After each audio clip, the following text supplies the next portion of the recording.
My name is William Glenn. I'm going to be reading 3 poems, 2 from my recently published chapbook, A Brief Guide to American Poetry, and 1 newer, shorter piece. A Brief Guide to American Poetry. The doorknob is not a part of the floor show. The floor show, while still engaged in a peripheral attempt at cultural revolution, has been downgraded to a niche market. There is now a cable channel selling facsimiles of the first edition icebox. If you visit the website, you can make the virtual poet recite in Yiddish, or set herself on fire in the lobby of corporate headquarters. The beaches are nice, but sewage is a problem after heavy rain.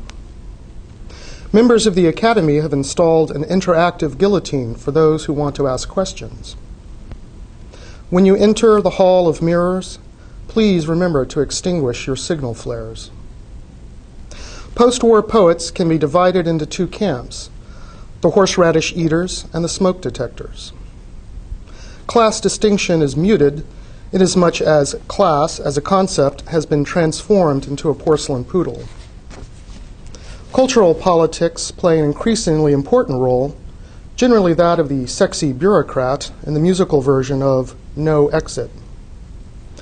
Sexual orientation is often confused and frequently alone on a Saturday night.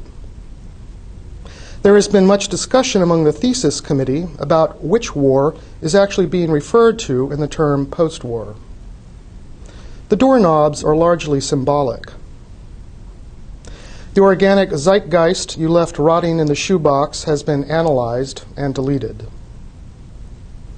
Women outnumber men in most areas, except, of course, in upper management. If you don't know the secret handshake, don't worry. They weren't going to let you into the club anyway. Many pre-war poets, once full of vim and vigor, have vanished from the post-war catalog. The proletariat giraffe handler is no longer an accurate guide for trope distribution. The flag has been surgically sewn into your ass, so make the best of it when choosing a theme for your new work. FYI, the war is no longer fashionable. Heroin abuse still elicits a few fervent nods at open mics, but alienation has been dropped from the list of recommended subject matter. Suggested alternatives include yoga, cats, free market democracy, and liberal angst at being rejected by the jocks in charge of the dance committee. Brechtian tendencies can be treated easily at any writer's workshop. Translations of foreign poetry have steadily decreased since the president sprayed jism on the hired help's dress. This is offset by the growing number of dissertations on the postmodern significance of Madonna's marketing techniques. Suicide is still an option, though it's lost some of its luster after that Sylvia Plath movie. The drugs are helping for the most part, but I keep seeing the horse go up in flames. On bad nights, he sings a little lullaby while his eyeballs melt. Be careful reading Apollinaire or Gregory Corso on the subway. The doorknob in your handbag may explode. The next 2 poems I'd like to dedicate to Ray Pospisil, a good poet and a good man who died tragically a few weeks ago. Hard to believe that I'm not going to hear Ray read again. The first one is a short piece called Memory Fragment from a Spanish Village. The face you gave me is not the one in my dream. I tried it on in the hallway. I gazed into the mirror, but there was nothing there. No face, no mirror, no hallway. From another room, I heard someone blow out a candle.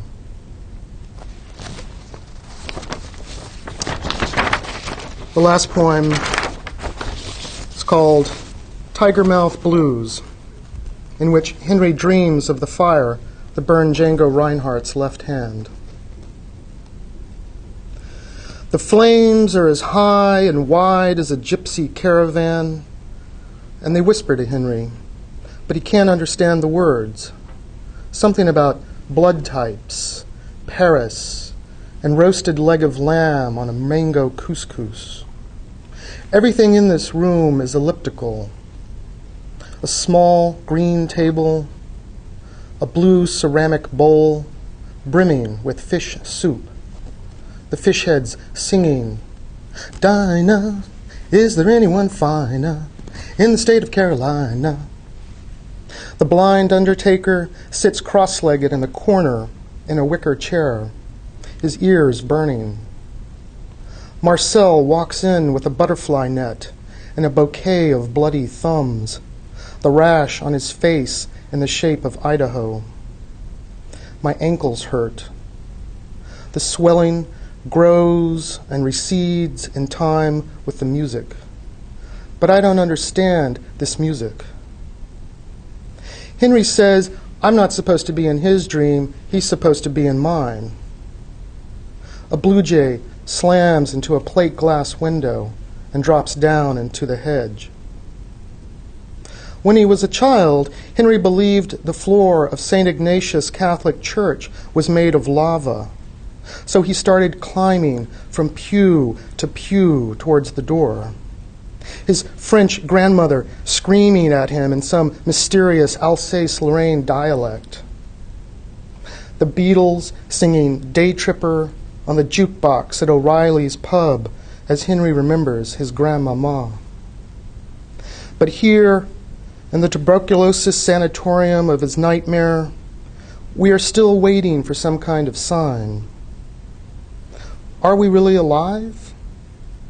Does the dream grant us dispensation? Are the dancers at the Hot Club de France bathed in blue milk and pearls? Have the celluloid flowers any significance beyond that of their own existence? A tuba plays the violin with its eyes and laughs like Stefan Grappelli. The nightlight shimmies under the orange carpet. Our bed is full of soba noodles, but Lorena doesn't like the flavor. They taste like an aftertaste, she says. Henry closes his eyes and shakes his head rapidly back and forth, frothing at the mouth. The heat waves still rising off the tarmac. The airplane growing larger and larger in the 98th floor window. What is a dream made of, and where does it come from? Everything in this place hints at something else, but the roads lead nowhere. Henry crossing over the Brooklyn Bridge in a blackout. My hands are no longer my own, he sings, and the fish heads giggle. Any moment now, the iPod will explode into cherry blossoms. Henry can't handle this lack of understanding, that nothing only makes sense in relation to its nothingness. The wind rivets the sand to a plastic shoreline in a Joseph Cornell box. The museum is dark and quiet. In the deepening shadow of Henry's dream, mirror water seeping out of limestone. The indention of what used to be his life suddenly filling up with the opening chords of Django Reinhardt's Nuages.